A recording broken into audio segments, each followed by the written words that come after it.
अस्सलाम वालेकुम नाज़रीन, आज हम बनाने जा रहे हैं आलू की टिकिया। आलू की टिकिया के लिए हमें चाहिए उबले हुए आलू, धनिया, अंडा, लहसुन, पुदीना, अदरक, नमक, सिरका, मैदा, गरम मसाला, लाल मिर्च पाउडर, खुश्क धनिया। उबले हुए आलू नाज़रीन हमने मैश कर दिए हैं, तो सबसे पहले इसमें डालेंगे आधा चम्मच नमक, लाल मिर्च पाउडर 1 चम्मच इसमें डालेंगे, खुश्क धनिया 1 चम्मच खुश्क धनिया आपने डाल देनी है, और गरम मसाला इसमें आधा चम्मच आपने डाल देना है पिसा हुआ, और अदरक लहसुन को हमने कूट लिया है, अदरक लहसुन डाल देंगे इसमें, या आप जूसर में डाल के ब्लेंड भी कर सकते हैं। तो पेस्ट हमने अदरक लहसुन का बना के डाल दिया है, और इसमें धनिया डालेंगे और पुदीना डाल देंगे।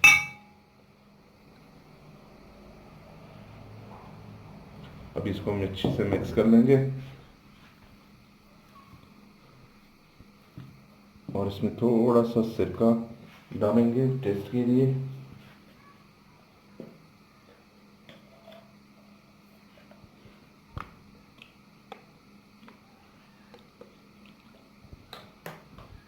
अभी हम इसको अच्छे से मिक्स कर लेते हैं।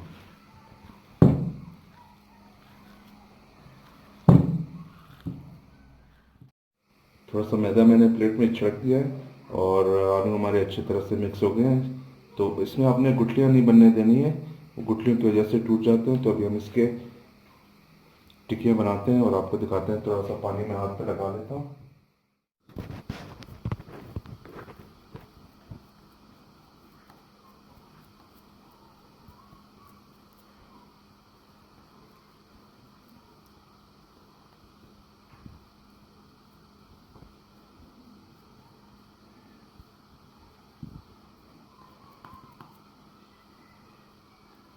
इस तरह से करके आपने आलू की टिकिया बना लेनी है।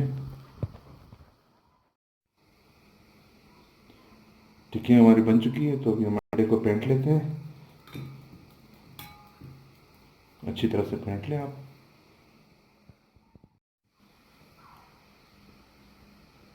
टिकियों को जो है वो आपने पहले मैदे में डिप कर लेना है अच्छी तरह से,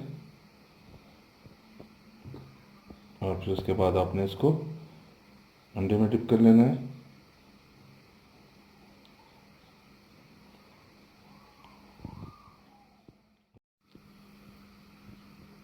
और उसको फ्राई पैन में आपने डाल देना है। बाकी भी इसी तरह आपने कर लेने हैं। आपने इसको फ्राई कर लेना है, और 3 से 5 मिनट तक तकरीबन एक साइड को फ्राई करना है आपने। इसको हम पलट लेते हैं और देख लेते हैं। ब्राउन होना शुरू हो गया दूसरे साइड से, हम पलट लेते हैं।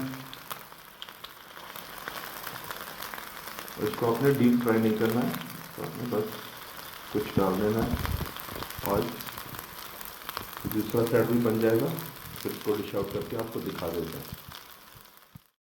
ज़बरदस्त आलू की टिक्कियाँ बन गई हैं, रेडी हैं, और आप इसको अफ्तार पे एंजॉय करें। नमक थोड़ा सा आपने कम रखना है, क्योंकि चटनी और केचप में भी नमक होता है। तो नमक और मसाले में आपने ख्याल रखना है। बहुत ही लजीज आलू की टिक्कियाँ बनी है। आप तरावी के बाद चाय के साथ इसको नोश फरमा सकते हैं।